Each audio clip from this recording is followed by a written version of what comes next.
Mm-hmm. So if he asks me a question, and if I feel like answering it, I'll answer it. Right. Do you know how fast you're going? Not really, sir. But you know, if I was going too fast, I do apologize. See, here's the thing. The worst case scenario you need to have happen is to get a ticket. Mm-hmm. You can pay a ticket. Yes. See, this is what I don't understand. Why are we fighting tickets?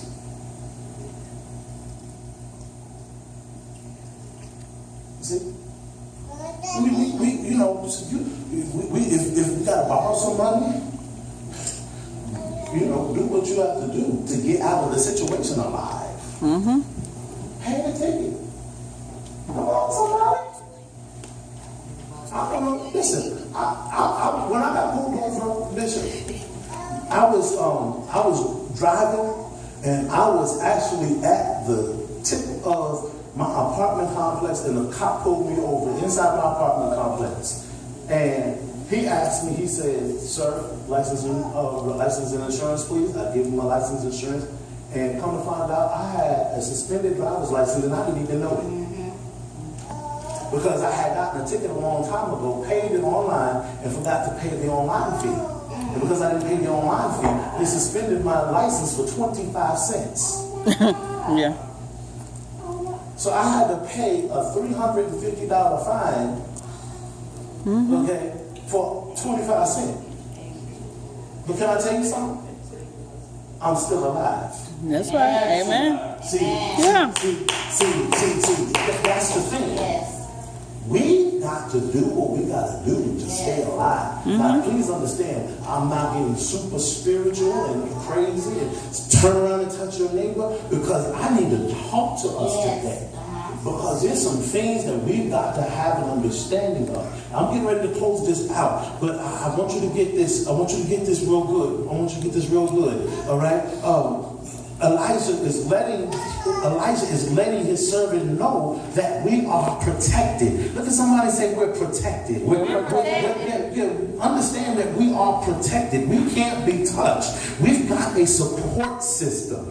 They that are with us are more than they that are with them. We are the majority and not the minority. But when the servant looks, he realizes that the hills around Dothan had on them no giants or spaceships or some other esoteric representation of the power of God, but horses and chariots that were too numerous to count. But that's all right, because Elijah and his servant were surrounded by chariots made of human strength and chariots of worldly power and opposition. But what God will provide as an answer, declaring his own power, will be chariots of fire. You've got to understand that you have God on your side, and when you've got God on your side, that's more than the whole world against you. You've got to understand who you are.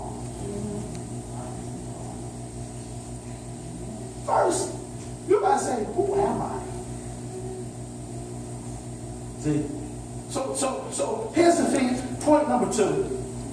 Always invoke God's possibilities. First, I said, never be intimidated by presence.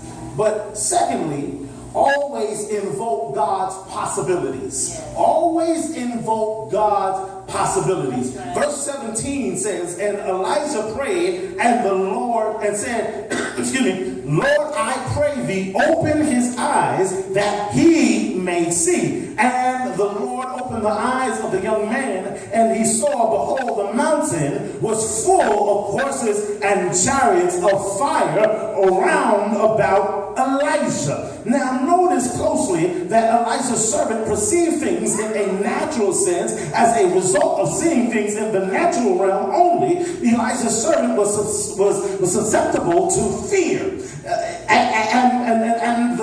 And that's the same reaction that we obtain today. When we tend to look at our natural circumstances, we feel that God is nowhere to be found, when in reality, he's right there. And I'm just look at somebody say, he's right there. He's right there. Okay, yeah. Look at somebody say, he's right there. He's right there. I wish I had a good church that say he's right there. He's right there. Even in the midst of what we're going through, he's right there. That's right. Even in the midst of what you're dealing with in your life, he's right there. Yes. And so here's